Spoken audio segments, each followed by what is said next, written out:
Welcome to the Journey Mindfulness Podcast, where we explore the frontiers of consciousness and human potential.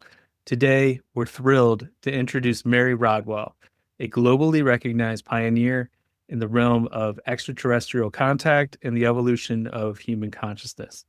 As the founder of the Australian Close Encounter Resource Network, ACERN, Mary has dedicated over 3 decades to supporting thousands of individuals and their families navigating profound, anomalous experiences. A former nurse, midwife, and counselor, she's also an acclaimed author of Awakening: How Extraterrestrial Contact Can Transform Your Life, and The New Human: Awakening to Our Cosmic Heritage. With her groundbreaking research into the star children and the transformative effects of non-human encounters, Mary is reshaping our understanding of humanity's place in the cosmos. Join us as we dive into her extraordinary insights on mindfulness, or rather multidimensional mindfulness and awareness, and the next chapter of human evolution. Mary, welcome to the show. Thank you very much for being here. What a time to be alive. James, thank you so much for inviting me. And you're absolutely right. We are at a really crucial point, I think, in human evolution and the awakening of consciousness on this planet, which is really quite incredibly stunning and exciting. Yes, I mean, there's just so much happening. It seems like time is accelerating and things are happening every day. Well, I think for me, the reality which helps me embrace what's happening even more is the numbers of people that are contacting me that are waking up to more of their own multidimensionality, and whether that's through interactions with non-human intelligences or angelic beings or other intelligences through the cosmos. To me, that is validating everything that we're talking about right now. So I recently had a prominent psychologist say something to me that shook me a little bit. They said, "How are you so brave talking about these things?" But I look at people like you, and you've been doing this forever. How are you so brave? Because this was so taboo for so long. James, I don't see that as being brave at all. I just got to a point in my life where I was fed up of pretending. Yeah. We put on these masks and faces, and we put on what people expect us to say and to do. And I reached a point in my life, particularly because I was working with people that were facing their mortality, I was counseling grief and bereavement, hospice, those saying, talking about life after death because that's what they were facing, and the regrets that they hadn't perhaps in their life done certain things. And what it said to me more than anything is the one gift I can give my children is to be me, to speak truthfully and authentically about what I actually believe and what my experience is, because I felt that that's my legacy, is to be truthful and honest, and to be the person that I want them to understand, rather than them when I'm on my deathbed thinking, well, who was mum? Well, she wasn't someone that just put on faces. Mum, was weird and wonderful, and she used to say all these things or whatever. But at the end of the day, we know who she was. And I think my message to most people is being authentic is why we're here on this planet, to be ourselves, because that's the only way we're going to change anything. Yeah. And, there's a lot to be said for, I joke around with a lot of people, but you kind of put it on your book. It's coming out of the cosmic closet. It's like, you're coming into alignment and integrity and authenticity as you speak to these things, because people need that. They need to feel safe and heard as they experience these things, because a lot of times people, scoff at them. They don't give them that grace. What I've found, James, more than anything now is that, they talk about disclosure. And certainly there's a limited drip feeding of disclosure now in the public from governments and what have you. But I believe disclosure is going to come from the ground up. It's going to come from the people that are saying, I'm fed up of pretending that this is my life and there's nothing more to it, because I'm meeting people of all cultures, ages, belief systems that are saying, I've seen spirits since I was a child. I've seen orbs. I've had communication with different intelligences. I've been up on the spacecraft. I know where I come from and another space, whether it's another origin, a star origin or whatever. I don't talk about this to anyone, they'll say, Yeah. because they don't understand or they'll think I'm crazy. And this is the story I'm hearing time and time again. And most of them say, I can't talk about it to anyone, and this is my real life. This is my true life. And they're isolated because they think nobody else is having the same experience. And I'm hearing it time and time again from all echelons of society. It doesn't matter if they're a professor of psychiatry, believe it or not, or whether or not it's a housewife or a farmer or a 7-year-old that's telling me they come from another planet and that they've got these abilities. Why is this not okay to share with the world? It's because of what's happened over eons where we've been afraid to be ourselves, to speak our truth because of all the limits and programs. Now's the time. Are you going to do it or not? I really do feel that. I just had a renowned mindfulness teacher, in the university space, who after 50 years came out with his near-death experience, and also that he had decades of out-of-body experiences where he would go into the cosmos and go to classes. Yeah. And he chronicled it in his journal. He didn't tell us. He didn't tell anybody. But it's only felt safe in the last couple of years as this shift has taken place, this drip of disclosure in the zeitgeist. So well, I guess it's okay to talk about it now. Well, I think that's been the major shift in, 30 years ago. Much of this was still very much behind closed doors, talking about it or whatever. And you could talk about out-of-body experiences, shamanic experiences, healing, energetic work and what have you. And it was still very much, whoa, that's all weird and strange. And you're obviously, lost the plot. Excuse me. But now there's been a real shift into looking at consciousness itself. And there are books that are writing, about near-death experiences and out-of-body, astral traveling, shamanic experiences, a whole range of different ways people are opening up to the multidimensional one way or another. And now credible people writing books and legitimizing this whole area more and more, which is becoming more and more mainstream because people are seeking now answers to their own experiences and looking for where they can get the information. Yeah, absolutely. Several years ago, I was fortunate enough. There was a psychiatrist who had a Christian background, but there was a child that was they saw and they referred to me, and this was the first time that I had came across this. But this child remembered all of their past lives and could see angels, knew them more by colors than by name, could see spirits. And it was honored that they sent them to me because I was more open-minded perhaps than maybe others. But what was that moment for me was like, okay, there's children that are supremely gifted that are coming in and need help and support because their parents may not know what's going on or the healthcare system may not treat them accordingly. What was that moment for you on your journey where you started to devote maybe, the event that triggered your experiences to devote your time to that? Well, there are a combination of different steps. I think I've always been someone that's been seeking to understand reality without understanding. That's what I was doing on one level. You get told about a whole range of things. You're programmed in through religion, through education and what have you. And then there's the questioning and there's, well, if that's accurate, why is this not falling into place or whatever?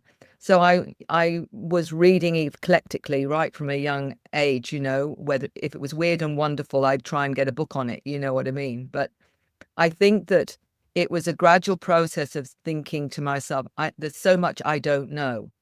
And there were various things like working with those that were facing their mortality and questioning was the life after death.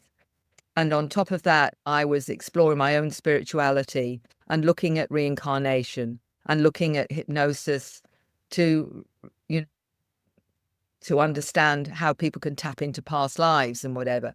That intrigued me, and I had a few experiences of my own where that happened, and I found it fascinating, the whole point of it. But what really got me into this particular field more than anything else was I'd synchronously, as we know what that means, Yeah. picked up two books that looked interesting. One was Abduction by Dr. John Mack, the Harvard professor of psychiatry, Human Encounters with Aliens. That looked fascinating. And I Yeah. also picked up Whitley Strieber's book Communion, which was, of course, the classic about his own interactions with non-human intelligences, basically at the same time. Okay. And reading these books, thinking, gosh, this is fascinating. I expect it's pretty rare, thinking that, this is just another aspect that is part of the matrix, as it were. Within a couple of weeks, somebody walked to my door and said, Mary, I've heard you're open-minded. For this, there's no support groups. For this, they just think you're a loony. I've been having marks on my body, shaved areas. I know I'm going on spacecraft. My partner's having experiences. The kids are having experiences. Can you help? Now, for me, the fact that it wasn't just the person who was, I had no doubts he was speaking his truth. I Mhm. had zero doubts on that. But the fact that it was involving the whole family, he said people won't come to the house because they think it's demons. And that was like, this is what we're talking about. This is an experience. And I didn't know if I could help or not at that point. But for me, it was so compelling. And from that, really, that was the catalyst was, okay. And I was doing advanced counseling at the time. And I very bravely, courageously took that case study because I thought, well, it's someone that's come to me. They're asking for counseling. Yes, they're having this weird experience. What is the group going to make of that? And there were a mix of psychologists, counselors, uniting minister and whatever. And I threw the case out to them and thought, well, they're going to think that the guy's crazy, or they're going to say, well, maybe there's something to it. What was fascinating, James, more than anything, was they all started to come out with their own weird experiences. One said, I was in a haunted house once, and somebody else talked about another weird experience. So instead of shutting it down and saying, well, the guy's plainly fantasy prone, they were all telling me about weird experiences that they had, not Interesting. fully understanding, what this experience was that my client had. What that proved to me then was I needed more information because they couldn't help me. They certainly didn't think he was crazy. And they were all experiencing multidimensional things in their own way as well. So that started me on the catalyst for my journey. And I, contacted the organization that was run by Dr. John Mack and others. And that sort of was, I didn't expect it was going to be my trajectory for my future. Mhm. But I opened up an abduction support group with a social worker. 12 people turned up. And this is in a city of 1 million at the time. And that's a lot. Yeah, I'm pretty impressed by that. Right away, 12 people. And that sort of expanded into several hundred. And I realized then that this wasn't rare at all. This was about consciousness being activated on the planet. This is through cultures, belief systems. It doesn't matter age. It doesn't matter what you're doing. It doesn't matter whatever your belief systems may be previously. You can have these experiences. And that is why I stayed with it, because there were so many that didn't know where to go, that were afraid to go to conventional resources because of the lack of understanding, primarily because of the way that we understand reality. And of course, if it's anything beyond your 5 senses, then it's suspect in certain quarters. So who do you go to? Where do you go? And that's why I wrote Awakening, was a kind of resource book, a handbook to help people through, you know. Yeah. Yeah, no, it was one of my later questions, but where might you direct contactees or people that are awakening or new to this phenomenon, or have had some experiences, where might you direct them to? But your book would be one of the resources to do that? Well, it was what I was trying to do was how can I help when people are so isolated?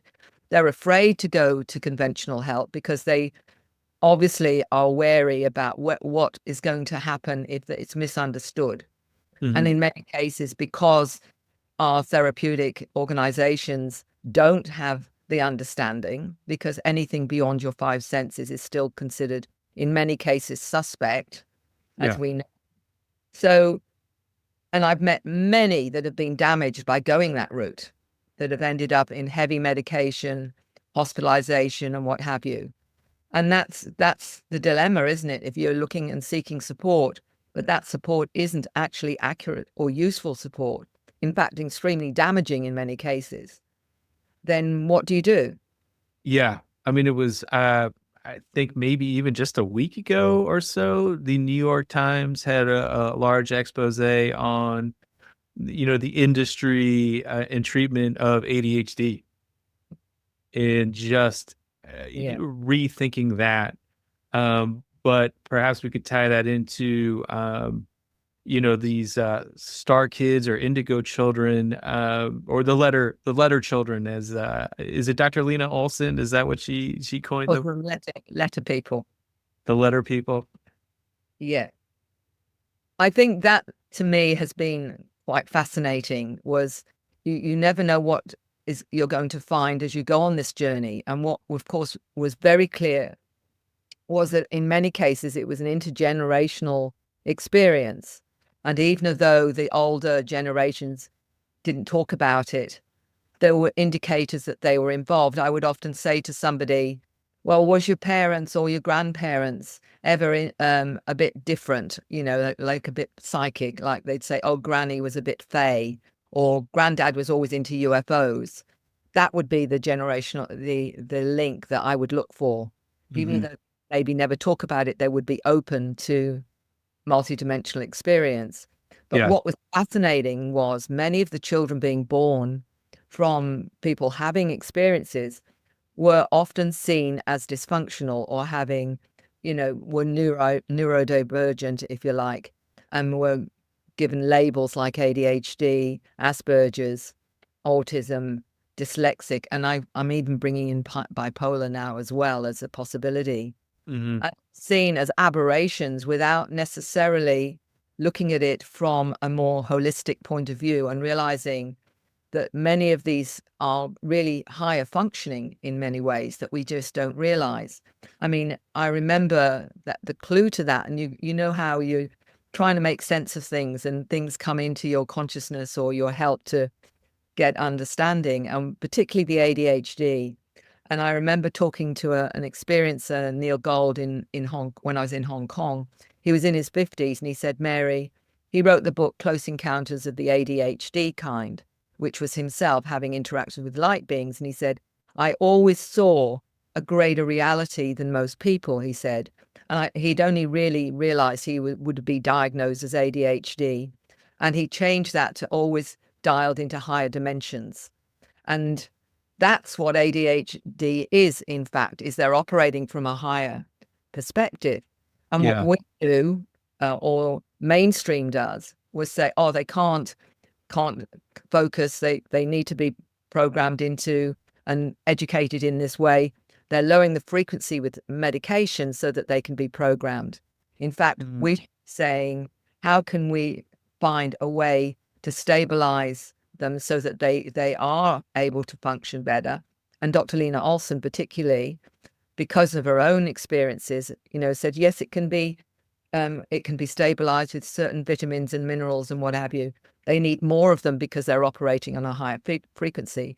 So really, it's about understanding what's going on and how we can help them rather than medicate them out of what we think is a dysfunction or a disorder, when in fact, I believe they're new mindsets to stop us from being programmed into that 3D limited and limiting reality, which now is not functional for humanity. We're finally realizing that we are all multidimensional, and that is our five senses are only part of the equation.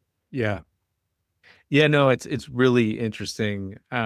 his Dr. Gould's perspectives on that, and also that there's this sort of built-in protection, like they're breaking away from the 3D into this newer reality.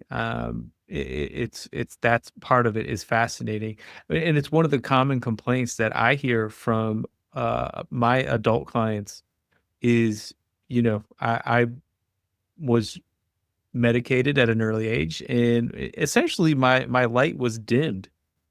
My personality was blunted, and I really regret that. And now that I'm an adult, I'm kind of discovering who I am. But it's really fascinating to hear you say that, just in how education too. I mean, like that's a big part of your book is kind of, and maybe you can talk about that, like how you see that evolving as these things come out and we look at this in a new way. Well, for me, James, it wasn't just about saying this is the issue here that's going on and how we're misunderstanding these amazing new generations of enlightened humans that are coming in that are different. And they're certainly different in thinking. That's deliberate so that we can start to really expand and show our abilities and what have you anyway. How do we support them? Well, we don't support them by trying to program into a box that doesn't fit for them, because all Mhm. that's going to do is disable them on multiple levels. Ultimately, when we have more understanding, I believe that the children and these generations themselves will tell us what they most need to function in an optimal way with their abilities and their awareness. So I see it as providing a space for them to actually say, this is what I need to, expand my abilities and what have you. And our job more than anything will be to support that, support them with eating healthily and keeping them in a safe environment so they can expand with their abilities. When you're talking to children that know how to heal, I was talking to a 7-year-old some months ago, and she said that she's a hybrid. She explained that she was part blue avian, part human, and then she goes back to her planet at times. But she said, when I do healing, and she does it with a certain frequency, she said, what I'm doing is activating them to do healing for themselves. So she knows exactly what her role is, exactly how she does it, in amazing detail, and her origins. Now, what do you do with that? Do you put her into, a state school and say, sit there and this is how reality works, when she's tapping into her own sources of information and what have you? Yeah. I always remember a 13-year-old telling me that she'd go into the classroom and she had a being that used to stay with her. And if the teacher had said something that was inaccurate, the being would say to her, well, that's inaccurate. This is what you actually need to know. And so she'd be listening to what the teacher's saying and knowing when to dismiss it because she had this other information. If we understood that, then everything would change in terms of how we understand reality. But of course, nobody talks about it, do they? They just get on with it and keep quiet. Well, we're talking about it. There's an example in your book where I can't remember the exact quote, but basically the child is talking about, we already know all the information that they're trying to teach us. Like we're learning at a higher level. We're already coming in with these skills. I mean, you talking about a 7-year-old with healing abilities is fantastic. It's not just that. It's the fact that they're bringing in concepts and understanding of the greater reality. I always remember this 8-year-old in this very room talking to me about going up on the spacecraft with two of his school friends and sitting in a group. Some of them, he said, some of the children weren't human. They looked differently. Their eyes were different. And he said, and we were taught how to manage things with our consciousness, with our mind, and taught concepts. And so I said to him, can you tell me some of the things that you've been taught? And he said, no, he said, it's too complex for you. And that was the end of the conversation. Oh, what will you say to that? He just okay. Oh my gosh. It's it's fascinating to me how, as I'm learning more and more of these stories of people going into school at night Yeah. and learning about the cosmos and advanced concepts and healing and engineering and all of these things, and some of which they're, I know one guy I spoke with was like, I try to write down as much as I can remember. I don't remember everything, but um, uh, there are people that remember a whole lot. I know our mutual friend, Jacqueline Smith, she can recall quite Yeah. vividly so much of her experience going onto craft and her family, her star family. It's just it's fantastic, and I remember hearing her story for the first time and just keeping an open mind. I'm like, she is just recounting her experience. There's no manipulation, nothing to be gained in what she's saying here, and she's just telling the story. And it was so credible to me. It just blew me away. I think, James, that's what has been so profound for me when people say, oh, they're seeking attention, they just want you to take notice of them or give them publicity and what have you. And I find that quite hilarious that they would say that. I remember some mainstream news was asking me, do you actually believe them? I said, if somebody's traveled from another country and paid all that money to come and see me in where I live, I said, and recount to me a fantasy, I'm not going to make them famous. I'm only going to just listen and support them. Why would they do that? It's illogical for a start. I said, and most people are not seeking attention. They just want someone to hear them and to hear their experience. And as you say, when they go into detail and it's coming from such an authentic space, you've got no doubts they're speaking their truth, their experience and what have you can't question that because it's so obvious that, and when you go into as you say, the detail, when Jacqueline gone into the detail of what she's learned and experienced, there is no question that that's a reality. But unless somebody's actually heard them themselves, it's very easy, because it's so outside of their own belief system and paradigm, that it's very hard, unless they gradually realize that we don't know what we don't know. And there is, and that's what I keep saying to people is, you don't know what you don't know. So how can you say, well, that's real or not real, if you actually don't know? Because we don't even know what reality is as such, Yeah. trying to work it out. I mean, it's a problem I run into. I grew up Catholic, and my parents are very Catholic, and I tell them some of these stories, and they're like, well, how does this relate? Like, how does God fit into this equation? How do you explain that? Well, I was brought up Catholic too. So very interesting programming. In more ways than one. And of Yeah. course, I started to challenge things like reincarnation because people were having past life memories and that's not okay. And gradually pulling apart what I'd been taught over many, many years and what have you. I got to the point where I was saying, oh yeah, the Star of Bethlehem and what have you. Well, that's a UFO for a start. So putting a UFO on top of my Christmas tree was the first way of doing it.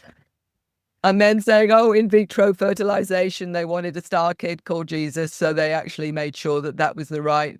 And we've heard of implantations of people that have not had any intimacy whatsoever Hmm. and having pregnancies. So that actually is part of what can happen anyway, and does happen. In the missing pregnancy thing is not always where there's two people. I mean, I've worked with people who've had hypnosis where that have told me they'd gone to a doctor because they thought they were pregnant, and then it wasn't there. But the doctor saying, you look like you've had lots of pregnancies, and they have had no pregnancies at all. They've not had any relationships or anything to do with that. So that's another program that is quite fascinating, is the hybrid program, which, Jacqueline talked about.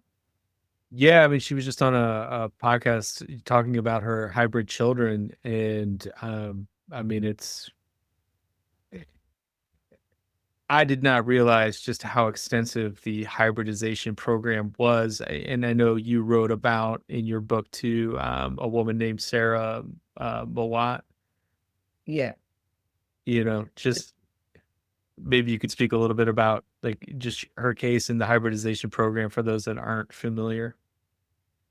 Well, I'd like to say it from, first of all, an 8-year-old that was talking to me with her mother from the States. And she was very excited because 2 days before she had been up on a spacecraft, She wanted to tell me all about it. And she said they took me to a planet where they showed me how to levitate and use my third eye and use my abilities. And then they took me back onto the spacecraft and they were showing me how they were manipulating human DNA and creating new species to go to other worlds and other dimensions. So they were showing this to an 8-year-old. And this is what we seem to understand from, and I mean, this is not just an odd case here and there. I'm talking about hundreds and hundreds of women who have spoken to me about seeing their hybrid children, and knowing more about their connection to them, because often they're taken to see their hybrid children, as there seems to be a need for them to recognize them and to share energy and emotions with them. There are some that have said, she's got 20 or more, and they're all different, obviously different genders and what have you as well. But there seems to be an important reason for this program, and it seems to be looking at certain qualities in the different children that they have. Some have different awareness, different qualities, and not all of them will ever come and be, incarnated in a human, on our planet. Many of them, starships and what have you. I wrote about missing pregnancies very much in the Awakening one, because so many women have said, I felt I was pregnant for 2 or 3 months and then suddenly it was gone, that my pregnancy was gone. And they felt the grief and the loss of that and the tangibility of it. If somebody says to me, well, the tangibility, one case that was quite profound in there was a lady called Anne in the UK, where she had 2 children and got pregnant again. And she wasn't sure she could go ahead with it because the doctor had told her that it was a bit dangerous for her to go ahead again, because she might end up losing her life or having a stillborn, because it was very close after the second child. The second child, who was called Jason, had nearly died himself. So she was very wary about whether she should go ahead with the pregnancy, but the decision was taken away from her because she woke up one morning and the pregnancy was gone. And then she came to the conclusion that the child was taken. I'm very, very angry with the ETs. She said, how dare they, doing this, taking my child, and couldn't even look at children because of the deep grief that she felt. And it was interesting because she came to Australia and she wanted to finally look at that with me in hypnosis and find out more about what actually happened, because it had so traumatized her, so deeply traumatized her. And I remember saying, are you sure you want to do this? Because I didn't know what we were going to find. Right. But it was actually quite amazing, because when she went back to the experience and being taken up on board craft, she saw that they were actually taking the fetus and putting it into a kind of incubator or whatever. So I said, so tell me more about your side of this. And she says, I'm sitting in front of this being, and he's saying to me, if you go ahead with the pregnancy, you know what the doctor said, that you very likely could lose your life. This way we can help you keep the child, but it'll have to stay on board craft. And I remember her, and she was in tears, so emotional in this hypnosis. And she said, I decided that I wanted to keep him alive, and that was the only way to do it, because I didn't want to leave my sons without a mother. And she said something like, promise me you'll love him and you'll always look after him. Promise me that, to the being. And the being saying, yes, we will. We'll make sure that he's okay. So she gave her consent, which is something she had not realized that she'd done. And she said, and I said, can you see your son now? And she describes a 12-year-old coming in holding a rose and saying, hi, Mum, I've been wanting to meet you for so long. Wow. And it was the most amazing kind of shift in her consciousness and her awareness and her understanding that this was actually a consensual thing. And that he says, I've been with you all the time, Mum. I've been with you all the time. And she was writing a second book about her experiences. And she said, Mary, whenever I get stuck, he will come in and he'll give me information and he'll help me with whatever I'm stuck with. So she's having ongoing communication with this third child. Is that okay? Like clairaudience, she can communicate with him. Yeah. Well, she was always very intuitive as a child, and she said it had been shut down by her parents because they said, you can't talk about that. They'll think you're crazy and whatever. So she shut down. So when she had two children and the second one said, look, I'm from somewhere else. I'm having experiences. She struggled to believe him for a long time. And it was only when he was he was about 12 or 13, he comes running in and saying, see, I told you this was real. He'd seen a talk show on television from the US and they were talking about ETs. And he said, I told you that I was having these experiences. I told you. And then she finally, accepted that he was having experiences. And he was saying he'd got a brother. And she said, I don't want to hear it. I don't want to hear it. Because he'd been having interactions with this child on board craft, but she didn't want to hear any of it. So this was huge for her to finally own that it wasn't something without her, her involvement with it. Yeah. And this is one of the questions that I often ask James when they're in that process of getting understanding in that trance state. Have you on any level agreed to this experience, to this, what you're experiencing now? And 9 times out of 10, they'll say, yes, but before I came here. Yeah. Yeah, that's hard for people to understand that but you ask about that in the session. I Okay. do. Because to me, the more understanding what people don't also understand in hypnosis, when you've got them in that altered state and they may be on the craft and they're seeing a procedure and they want to know what the procedure is. Usually the question I ask is, any of these beings familiar to you? And of course, there always is one familiar because generally this is lifelong. And they'll say yes. And I'll say, which one? And they'll say, the one to my right. Ask that being how many times they picked you up is usually what I say. Mm-hmm. And 2, 5, 7, 10. And they'll list out the number of times they've been. Ask this being why they've picked you up this time. And they'll say, they're just giving me a check over. They're doing this, this, and this, and this. And any other questions that they've wanted to know, I will get them to ask in that space. And they'll have a communication with that intelligence. So Wow. this gives them the opportunity to get answers. Yeah. And it's spontaneous. There's no way of their left brain coming in and getting in the way at all because they're in that altered state where we've shut them down. And they'll come out of it and say, oh my goodness, and realizing far more of their understanding of themselves and their consciousness and the intelligences they're working with. It's so fascinating to hear you talk about this. When I first got into hypnosis, probably about 5 years ago, one of my first cases, someone who was more familiar with the work said, have you come across any aliens yet?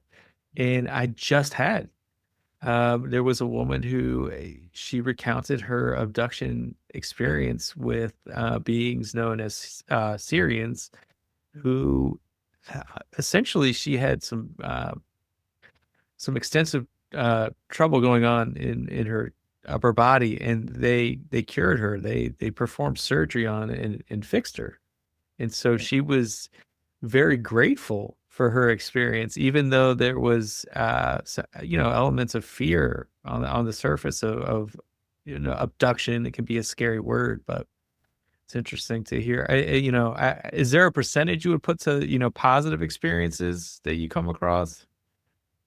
Well, I'll go to the research of the Dr. Edgar Mitchell Free Foundation that I was one of the founders of with Dr. Rudy Shield, Ray Hernandez, and Dr. Edgar Mitchell. And the research that we did was with 4,200 individuals globally, 600 questions. And one of the most profound was asking about the outcomes of their experiences, despite many of them initially experiencing fear to begin with. And we found that 85% of those surveyed had a psycho-spiritual transformation. Only 15% were still in fear. That the rest had noticed a complete transformation of their awareness and their consciousness. 50% had healing on board craft. So when we look at outcomes, That's an extremely significant outcome. Their whole perspective on life changed, materialistic values, looking at a more holistic lifestyle, changes understanding of consciousness, a whole shift in everything that mattered to them came from their experiences ultimately, as you saw with Jacqueline and whatever. And that, to me, gives us a pretty good indication that in a majority of cases, this has been very, very beneficial. Yeah.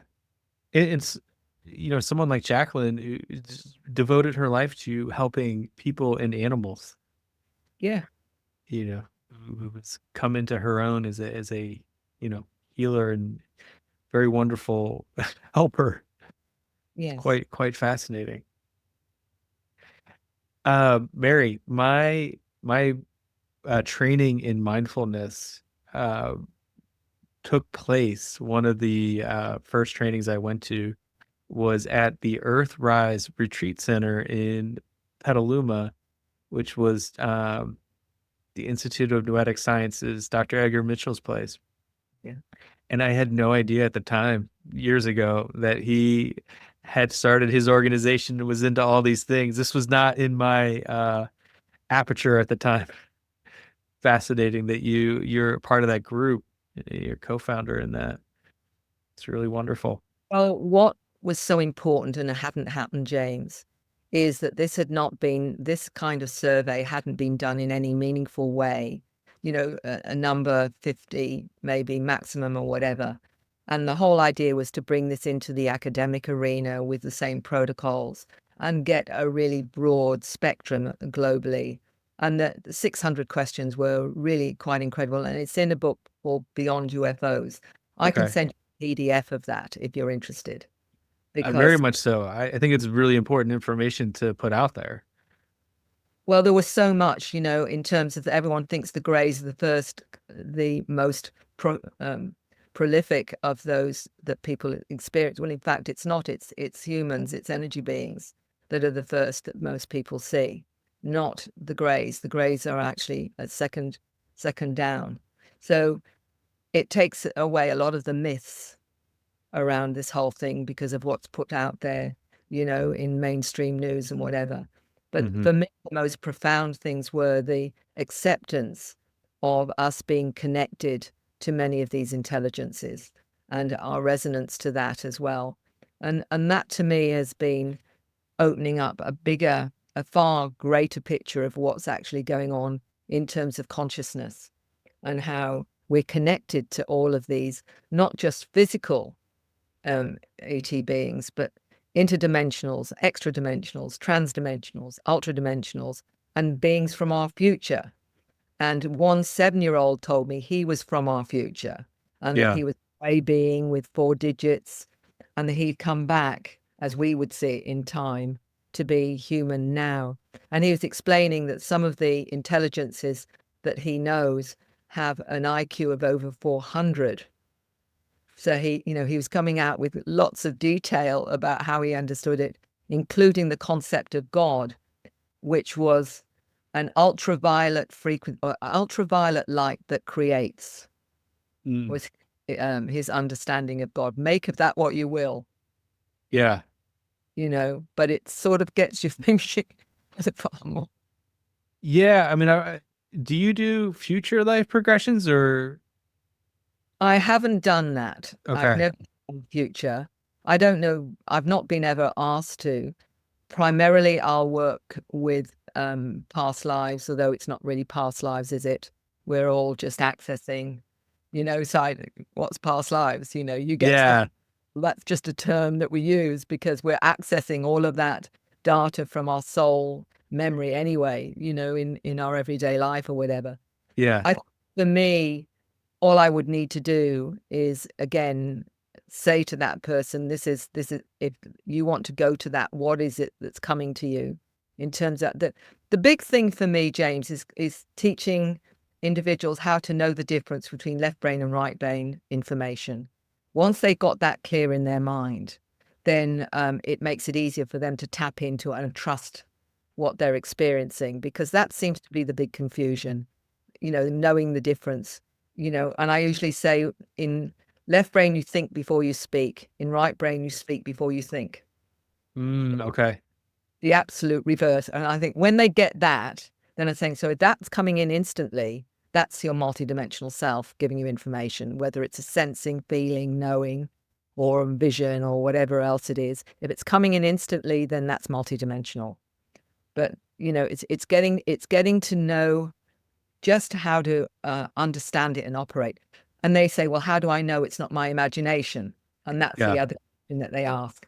And my answer to that is, it's not your imagination, because if something's real, like your bedroom, immediately in your mind's eye, your bedroom, where the door is, the window, the color the walls are, etc.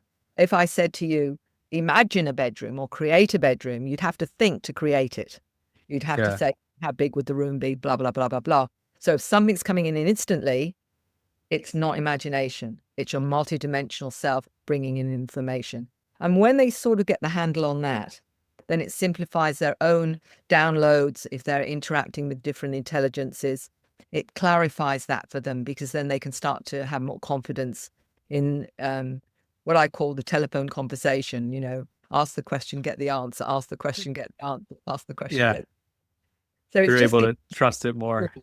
just giving them tools to operate with confidence in their multidimensional side, so that they can, start to, enjoy it and trust it, really. Yeah, I mean, because when things start coming out, I know when in my own regressions, after the fact, being like, what just came out of my mouth? Like, is this true? Oh, it's I just so think wild. the hard thing, they'll trust it if they're completely somnambulistic, which some are, but most are not. So I say to them, as devil's advocate, do you think that you would have imagined that? And they're saying, not in a million years would I have imagined that. And I always remember a lady really in deep hypnosis using the clicking language of the mantis. And she's clicking, Oh, she's having a conversation in this clicking. And I knew that she was talking to the mantis and whatever. She comes out of it, and I said, you know that you are having a conversation. She said, what do you mean? I said, well, with the clicking language and what have you. She said, oh, she says, that's absolute rubbish. She said, I couldn't possibly be doing that or whatever, until she heard it. And she really struggled to believe that that was her having a conversation with the mantis intelligences and whatever. yeah. So I'm saying, but, you don't imagine that, you don't create that. It happens or it doesn't, because it's real. Yeah. I mean, that whole thing is just mind-boggling. I mean, going back to Jacqueline Smith, or speaking in light language, or writing in light language, or you Yeah. see art with light language. Yeah. I'm sure you could say more on that, but that whole thing, that multidimensional, you know, eh, communication is just unbelievable. Well, that's more of the reality that I say proves that they're having a multidimensional experience, because that's not something you do out of your imagination. And when you see a 7-year-old having a conversation over the phone with someone else that's speaking to them in light language, and they're actually having a conversation in light language with each other, and I've got video of that, where I they're have actually, not seen that. That's yeah, great. and they're literally, this 7-year-old's having this conversation. She's getting the response on the other end of this other person that's speaking light language, and it's the same light language, so they're actually understanding one another. Hmm. When it's pretty compelling when you get this kind of thing going on. But we have to understand, with light language, not all of it is linear in the same way. Some of it are packets of information, more like codes. So in other words, one syllable, for example, can contain the information of a room full of encyclopedias. So it can be software, if you like. I think it's software for a new upgraded human, and I think we're being downloaded with some of this to prepare us for when we expand multidimensionally. And I think this is where we're headed, and that's why some of this is actually coming in. I don't know if I'm right. It's just my opinion, but it sort of makes sense to me. You see it and hear it more and more, at least from what I'm looking at and perceiving. People being able to speak it. You It's know, it almost as though they open themselves up, James, to a certain frequency. And that means then that they are open to these codes or this frequency and vibration that is, I think, activating more of their dormant DNA. Because for me, that's the key, is the DNA side of it. We know that 1 gram of DNA can hold enough information of all the information on the internet. That's just 1 gram. So what is held in our DNA that we're not accessing, that we can't, that could be telling us more about who we are? And Dr. Francis Crick was one of the proponents of that in his book, Life Itself, saying that it was no doubt that we were intelligently designed. And, that it all ties into that if we are part of these intelligences, and there's supposed to have been at least 12 different species that were part of their program. Some say as many as 22. Why are they interested in us? Because we're part of them. And they're now seeing us gradually opening up to who and what we are and assisting us to do so, in my view. That the part of the interactions is all part of that. Yeah, I mean, what you just said is very important, because people ask the question, well, what do they want with us? And it's, well, we are part of them. Yeah. There's a mutual interest there. And an 8-year-old said that's what they do. This is what many species do. It's part of their mandate to create new intelligences and species on different worlds and different universes and what have you. That's part of the program. And this is why there's this what is almost an activation of awareness with those that have these experiences. They start to find themselves becoming more psychic, more clairvoyant, more clairaudient, more clairsentient. And the thing that is difficult on this planet is when that happens, it's harder and harder for them to function in a limited 3D reality. And so, they're seen by many as looking a little bit weird or being a bit strange. If you've got a child that can communicate with animals, I've met many adults as well as children communicating with animals. And one of them is a veterinary surgeon that wrote to me and said that the animals tell her, the pets tell her what to say to the owners. And she says, and she translate what they say to them.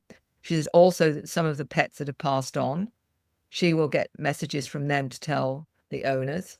Now, this is a veterinary surgeon telling me this. Wow. But I've met numerous people, adults as well as children, saying they communicate with animals.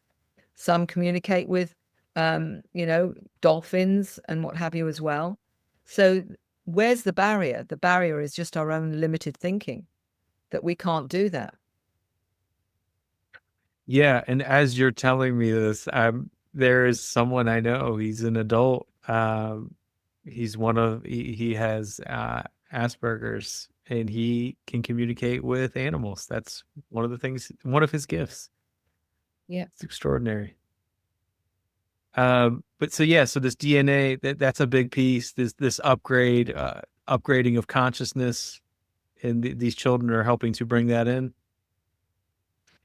I think what's fascinating is many of them are not only embodying these upgrades, but as this little 7-year-old was saying, she has the energy that actually activates by just being in an energy field with them as well.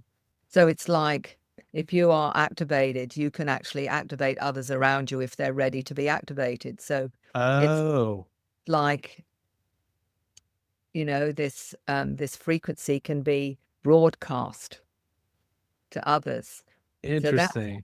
So that's how it happens. Not everyone needs to have the direct experience, but be in the field of someone who is already activated, who's already having experiences. That the codes all the scripts that people send me, hundreds of those strange scripts, all different kinds of writing and whatever, apart from the star languages. And I was wondering what on earth should I do with them, because there's so many. How do I? So, my weird side was, what am I supposed to do with these guys? Tell me what I'm supposed to do with them. And the sense was that they are part of my energy field. And that when I'm in any environment where people are open, that they get disseminated. Now, I questioned that because I thought maybe Mary's getting a bit carried away here. So I basically said, "Oh, you're going to have to prove that one to me."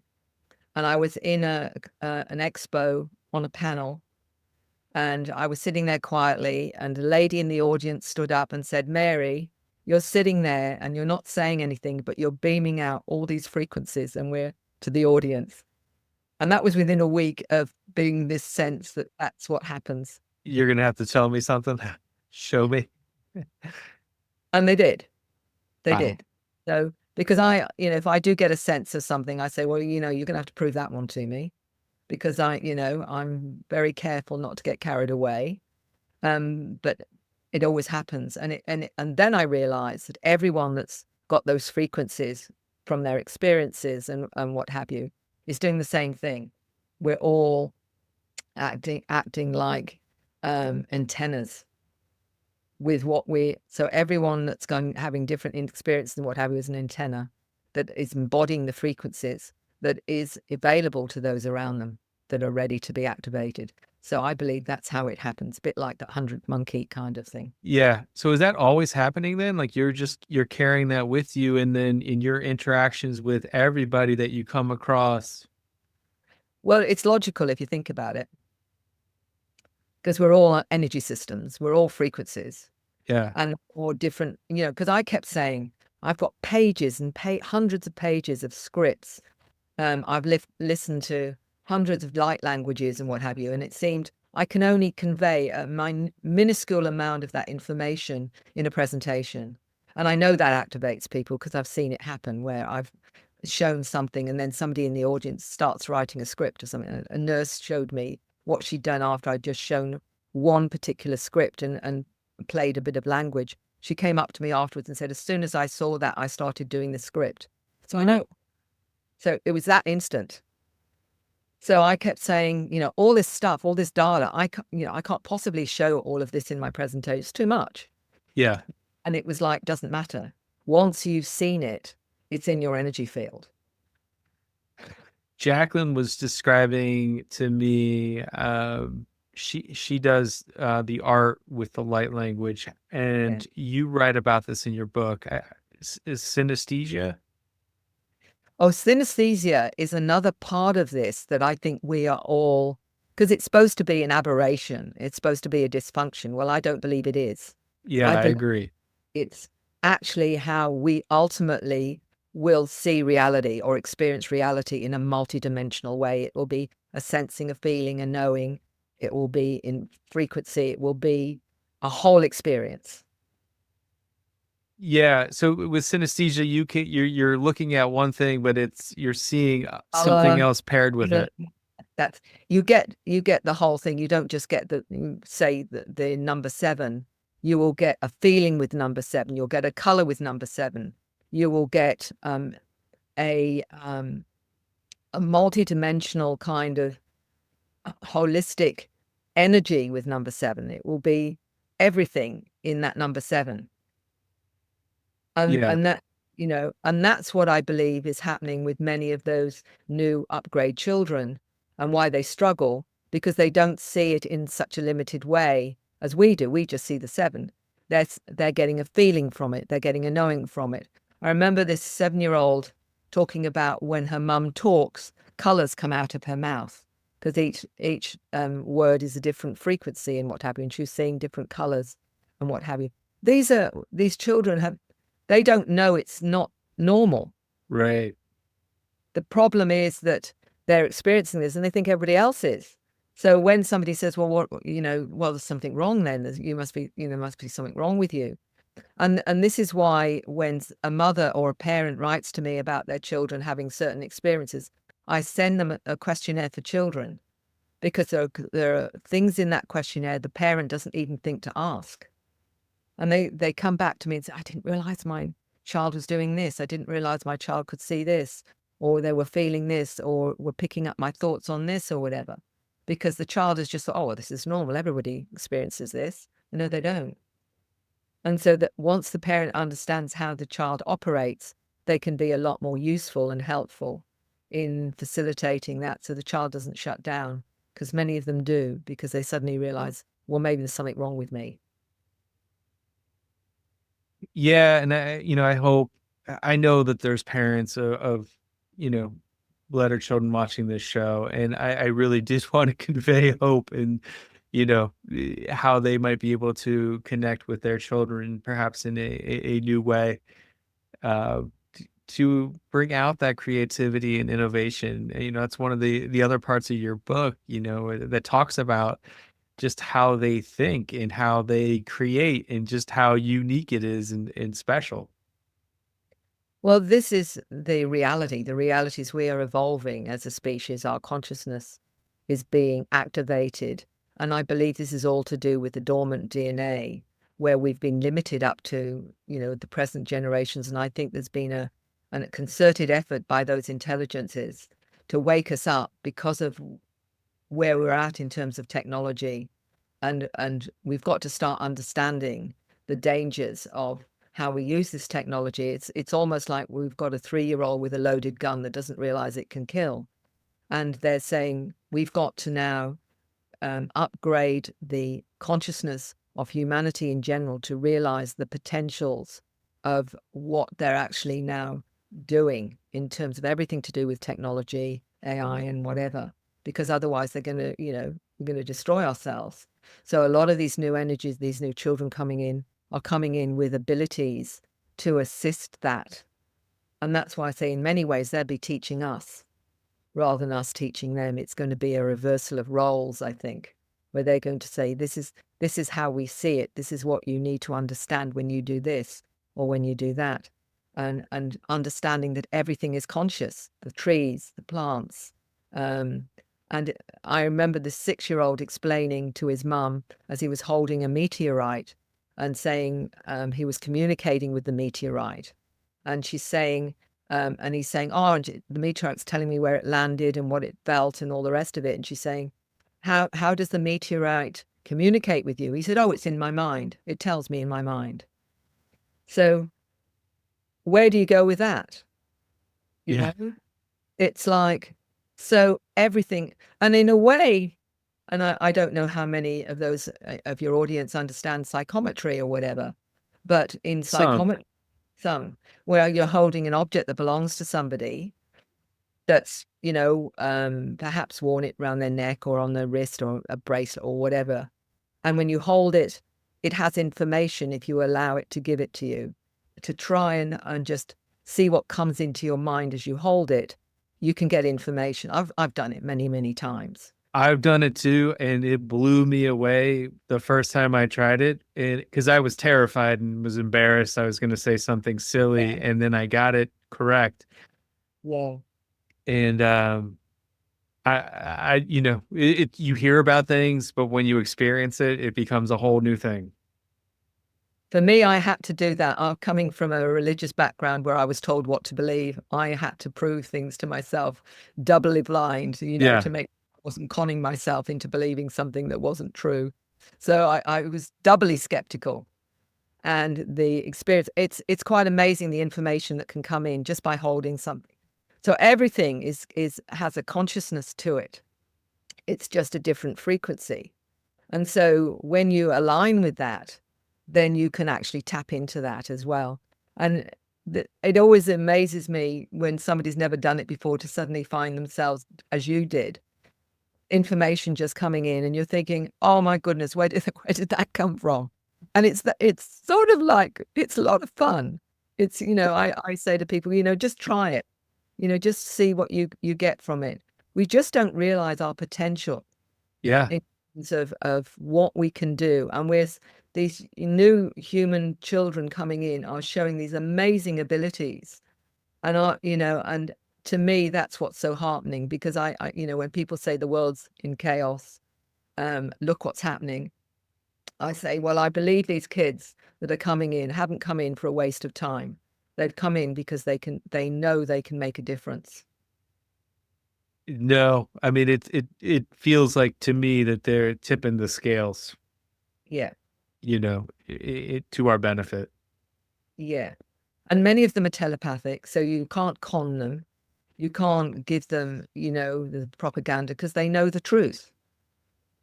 They know right away whether or not you're on a truth frequency or not. So a lot of this propaganda that's going out there, one of the big things for me, James, in my work that I do, is supporting people to trust their own resonance, to trust their own truth, because there is so much out there now, so much information that is confusing. Some of it's accurate, some of it's not. What do you believe at the end of the day? And I said, well, the only thing you can believe really is your own resonance to truth and the integrity of it, because that's all we've got at Yeah. the end of the day. Yeah. I mean, even, today in the last 24 hours, Wikigate, there's a concerted effort to scrub or distort things on the internet about certain people who, have shared certain things about, our history and our past, that tie into the UFOs, among other things, and political figures and things like that. You really do have to do your own sort of research and pay attention and trust yourself when you go through these things and know what's going on around you. I think that's particularly important when you start tuning in and getting that sense and that feeling and that knowing.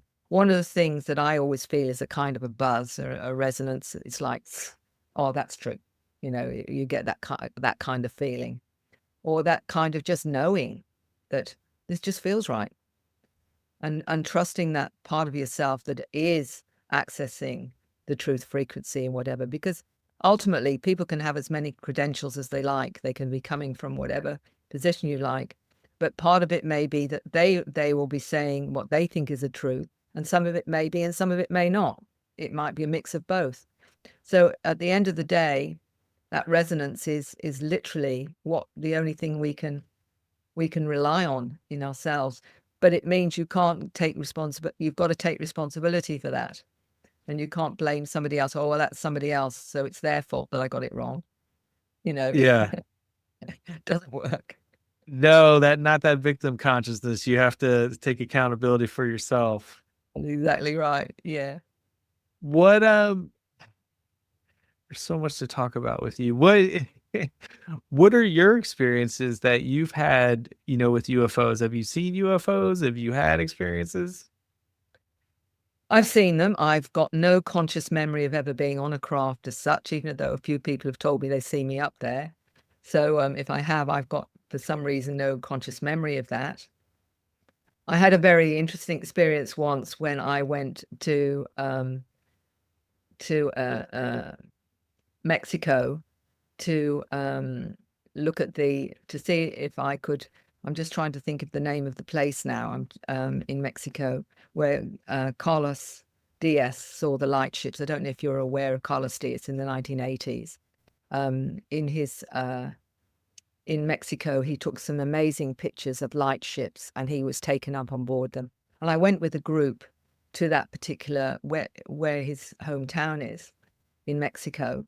And this is the only time I would say it was very, very obvious something happened. I was with a couple of researchers and a filmmaker, a documentary maker. And it was about 9 o'clock at night in a field where these photos had been taken by Carlos Diaz.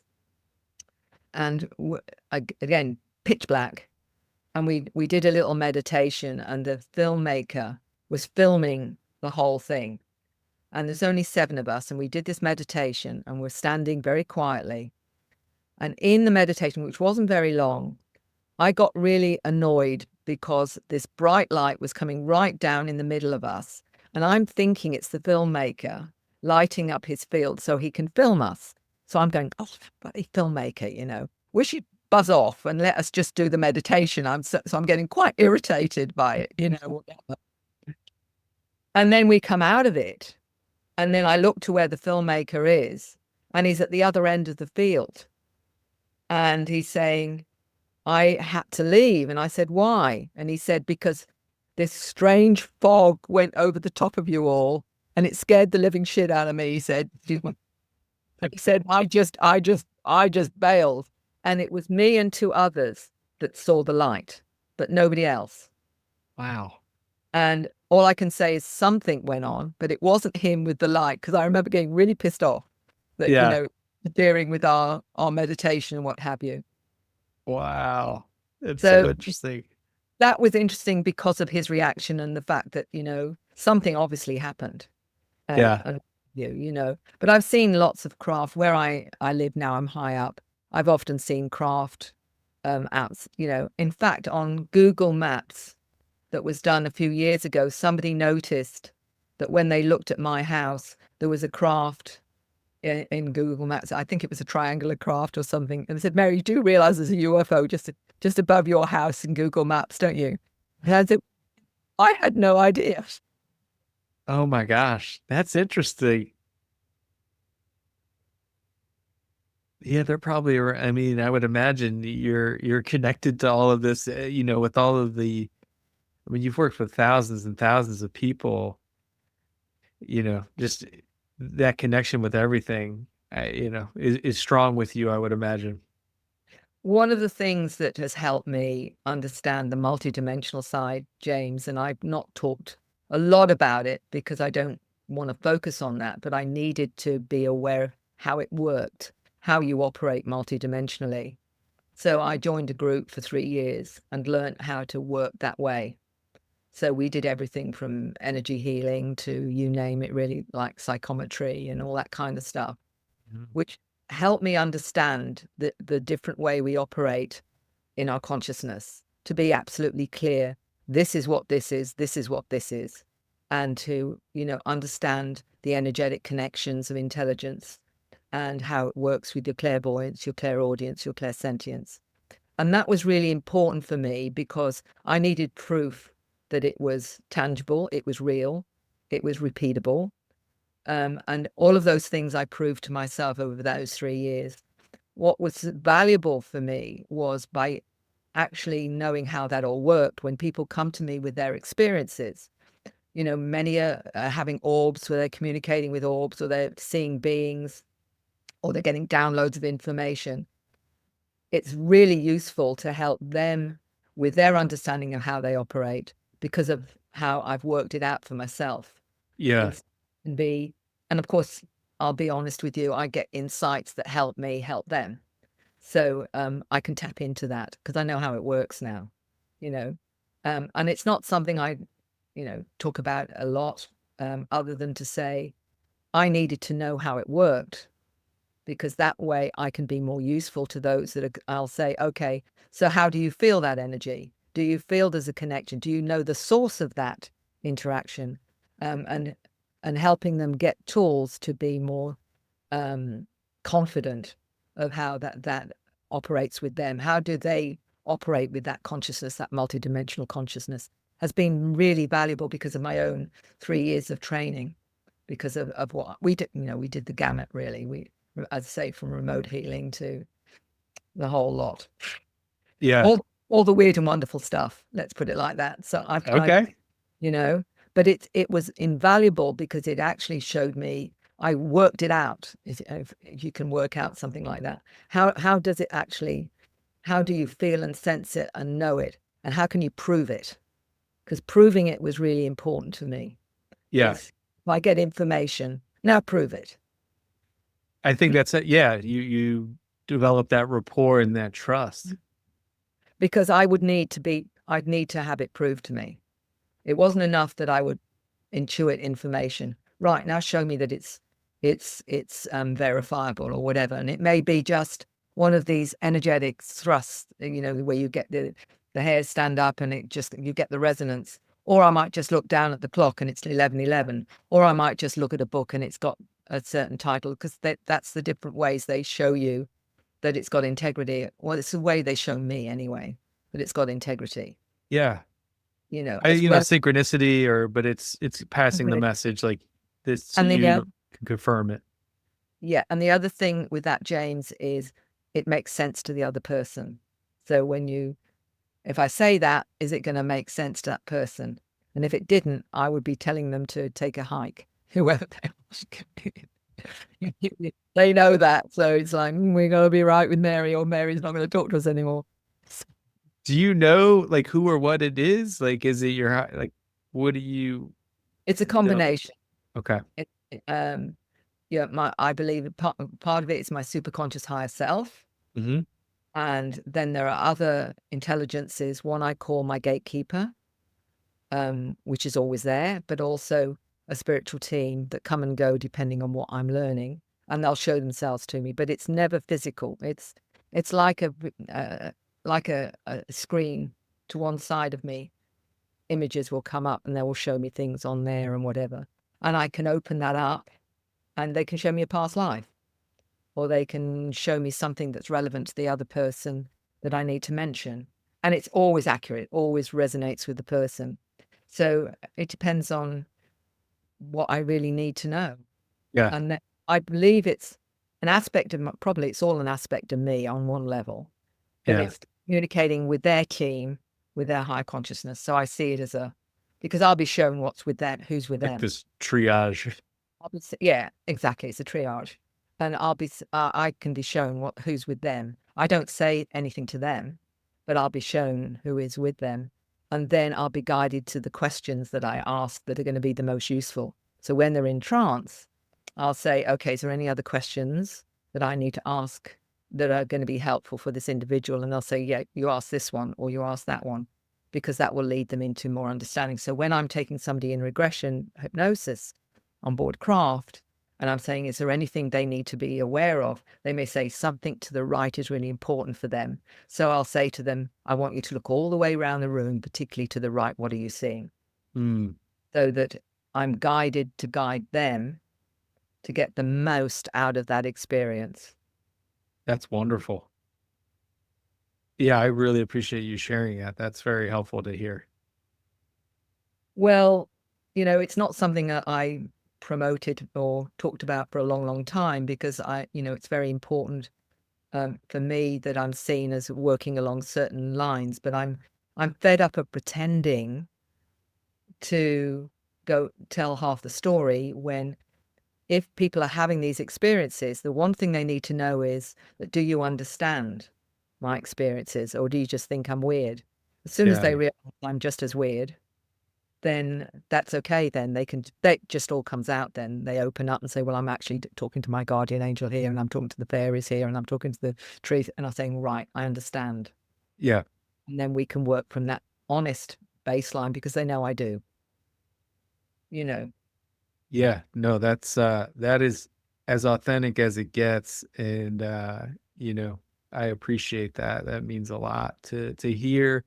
And for people to, that are gonna listen to this, I just think that that's very valuable to know that people are having these experiences, and have impeccable, integrity and credentials, and that they're not alone. I've got at least 12 medical doctors that are having incredible astral traveling, out of body experiences, interactions with beings and whatever. Professors, it's right across the board. But again, because of society and the judgment and the lack of understanding and the limits to what is acceptable as a psychological process, they can't come out and actually say, well, this is my experience or whatever. One of the first questions anyone who's mentally unwell is that, are you hearing voices? That's the first thing they're going to be asking them. Well, there's an inner voice we all have anyway, Yeah. somewhere. Yeah. But is it separate to that? Yes, and it can be extremely helpful. It could be granddad that's passed on. It could be grandma. Why not? I've met many, many individuals say, I always saw when grandma died, I always saw her, and she'd come and see me and talk to me at night and what have you. Of course, if you've got the ability to see that frequency, I don't see that way. I will get it in my third eye. And I'm not sure how much longer we've got, but I will say this to you. I had an experience that made it very tangible and real to me. And it was Yeah. only my third week in this group. And I was in a group with two of them were clinical psychologists, by the way. So if I was going around the bend, I was going around the bend in good company, Yeah, for sure. you know? And it was the psychometry that did it. I was literally still very new to all of this. I thought that only really psychic people could do it. And I was just going to be an observer. That's how I saw myself to start with. We were around the table, and my teacher said, we're going to do psychometry. And I was offered a necklace from the lady opposite. And the teacher said, just say whatever comes into your mind. You know what I'm talking about. And I thought, I suppose I can do that. I mean, nobody's going to know if it's right or wrong because it's in my mind. So, this performance anxiety that you get when, am I going to be able to do this or not, or am I going to just look like an idiot, as well. And this was profound for me because they came round to me and I'm really nervous and I'm holding this necklace. And in my mind's eye, I'm seeing a wedding. So I start to say, I'm seeing a wedding. I believed it was the lady opposite's wedding. She was an older lady. My consciousness seemed to shift to one side, and out of my mouth, talking to her, was this spirit saying, I've never left you. I'll always be with you. I'm over here, having not a clue what's going on. My voice is talking, or the spirit is talking to his wife. He'd passed on. I'm hearing my teacher say, don't touch her. I'm hearing someone else, her saying, talk to him then, talk to him. I'm over here thinking, what the hell's going on? Because I felt that I'm out of my body just to one side. And there's a conversation. I've got no input in it whatsoever. And then all of a sudden I'm back in my body again. And I remember my teacher saying, have you done this before? And I went, oh my God. Oh, I would have been like, what just happened? What just happened?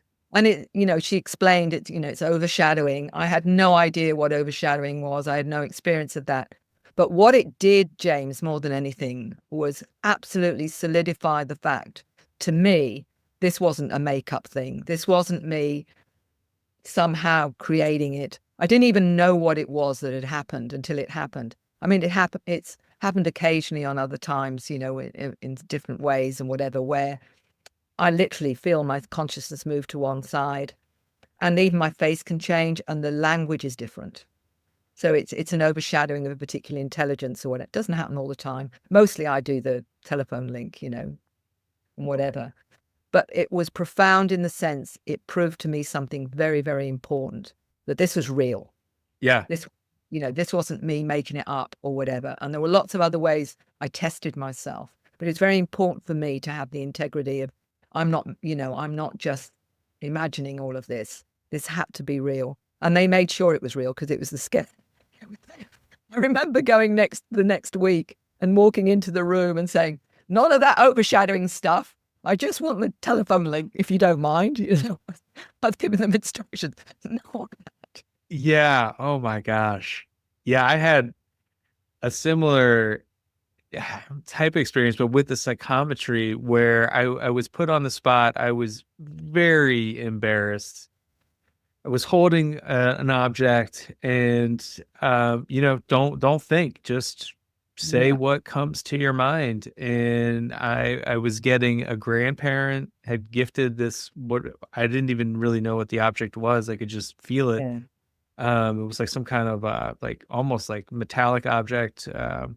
And then I got the image in my head of a dancing alien. And I was so embarrassed to say this out loud.